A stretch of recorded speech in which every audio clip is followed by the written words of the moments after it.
How can we test that values are not equal in upper numbers?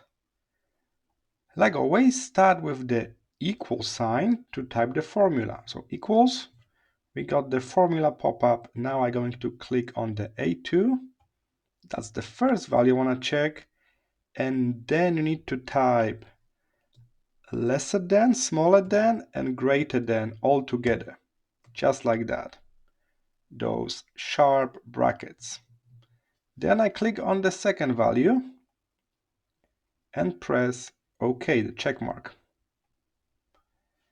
In this case, it's true. Those two values are not the same, so the formula is working.